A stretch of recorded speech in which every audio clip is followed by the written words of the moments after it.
Hello and welcome. Making a trail, not following a path. Popular requests from the fishermen on the South Sound area back to Anderson Island. I've done a report on this before, but let's get into a little bit more detail on the Washington Complete Collection Saltwater Boating and Fishing Hotspots, my 3-in-1 chart book taking directly, from my logbook on my charter boat. A nice shot of Anderson Island. We're looking to the west. Notice how flat the water is. Yeah, that's important. And if I take a look now at the chart book itself, of the pages that I wrote down of the areas I like to fish, you'll see that area that I pointed to, the humps, and also the staircase.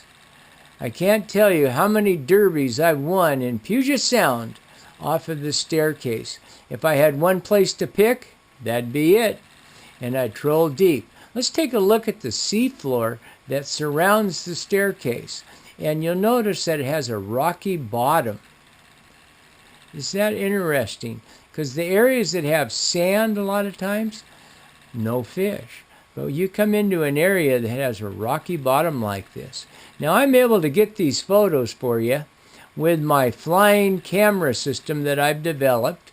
And over the years, I've worked with the Northwest tribes, removing abandoned gill nets, lots of crab pots, helping to improve the environment of our Puget Sound, and also able to educate you, the sportsman, about what looks on the seafloor. Yeah, what hangs down there? So, important that when we fly along the bottom, we really understand our water quality and really where the fish like to live. There was a little flounder there. And these rocky areas seem to work the best. That's what I'm looking for. A nice chinook.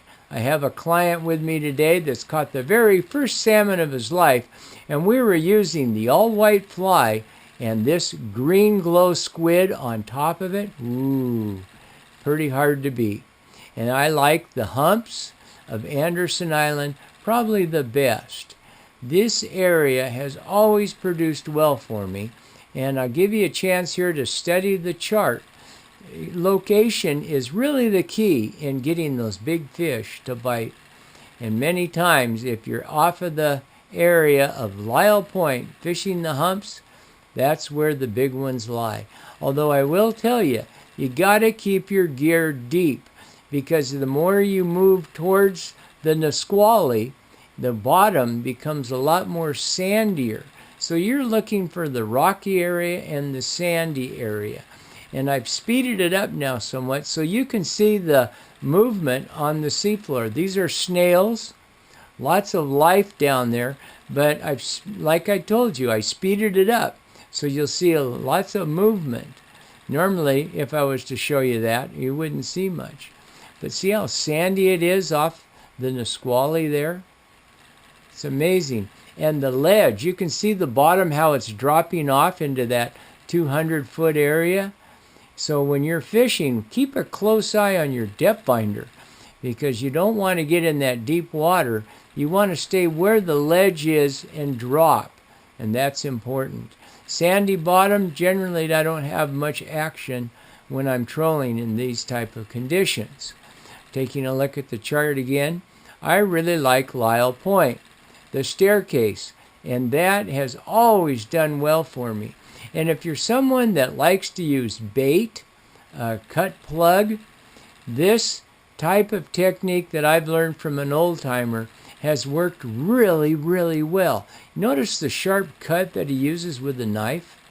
And he makes a kind of a flip on the bait itself to grab the water. He says on the high side of the cut. And you see how it has that lip on it? Well, that catches in the water really well. So you can go at a very slow boat speed and look at the snap of that. He uses small 3-aught hooks. He likes 15-pound, 12-pound, not lighter than 10-pound test line. And when he sets it all up, pay close attention to where he places the hooks into that bait, leaving the high side of that cut to grab the water. and you'll be shocked on how fast it'll spin, and you really don't need a lot of boat speed. So you can hang in those areas of current. Remember, fish always face current. So fish with and across the current. Don't force yourself into it. Taking another look here at the area that I like of the Anderson Island, you'll see that with these electronics that we have today, here's the location of our boat, and look at the different bottom contours on this screen. And that really helps you understand, and 30 years ago this was totally unavailable. We're back to a sandy bottom again, little ratfish that you see in the distance there, but notice the marine life, the sea creatures that are growing up out of the seafloor. I'm looking at my depth finder. It's just about 180, 145, 150, 60, 70, 80, rocky area. And look here. Here's our favorite fish in the world. Rocks again. Wherever the rocky areas are, you're going to see the most action in your fish. These are those mud sharks, they call them. I like to call them dogfish. I also like to call them a pain in the ass. All I do is end up hooking them, no salmon, but look at the amount of them and how large they are. All schooling around, feeding on whatever, I think they're a scavenger. But they are fun if you have a youngster that hasn't had a chance to fish much. Take them out sharking, and you'll be surprised how they get excited about going with you on the boat. And you're trying to catch salmon, but the whole time the youngster's saying, I want to go shark fishing. So this area right here on my map is where I'm at. And taking another look to the west, you'll see how it all fits. And the bottom contour, when I take a look at the chart again, up here, the staircase. And like I said earlier, I've won the South Sound Derby twice in this area, fishing the bottom. And if you look in the center there, you'll see that there is a rocky area that I showed you earlier, and that is really the key to be, because what you're going to do is you're going to come from that deep water, and you're going to start up that ledge, and you're going to work towards the staircase that you'll see on the beach. Perfect area with and across the current. If you're someone that likes to use bait, go ahead. Use your cut plug herring. Me, I like a large rotating flasher. I seem to have had the best success in using that. And those type of setups there with that glow in the dark on one side, bright chartreuse on the other. And here is my favorite fly combination that has totally put fish in the boat time and time again. And I call it the silver tinsel fly.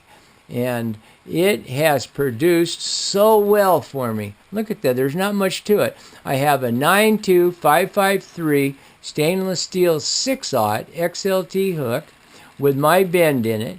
And I throw a herring strip on it. Use this chartreuse flasher to put there in front of it to give the fly action.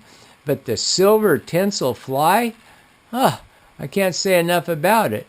It just has plain worked for me really, really well. And if I study my chart again here, look at the humps, Anderson Island, stay off of the Lyle Point area, work the bottom contour is really the best. And if you're not doing really well, sometimes you can move up to the Anderson Island area, or you can change gears and go for sea run cutthroat. Ultralight tackle, stay in the area around the Nisqually flats in here, right in here, these flats. And I make these little spoons myself. I go down and get fingernail polish and paint them up, and then I adjust the bend so I get that kind of pulsation on the rod tip, and that's really important. And for some reason, light tackle in close to shore, 4 to 5, 6 foot of bottom depth. Yeah, sea run cutthroat off McAllister Creek, the Nisqually Flats. I don't think there's a better place to fish for sea run, especially in this area. All right? And there you have it. The Nisqually Head, McAllister Creek area, sea run cutthroat. Make sure you sharpen your hooks. And remember, you cannot take them home. It's catch and release only. I'd like to thank everybody for supporting me with my hard operation. I'm coming back, and things are looking really good for me. Thank you for watching. Good luck, fishermen.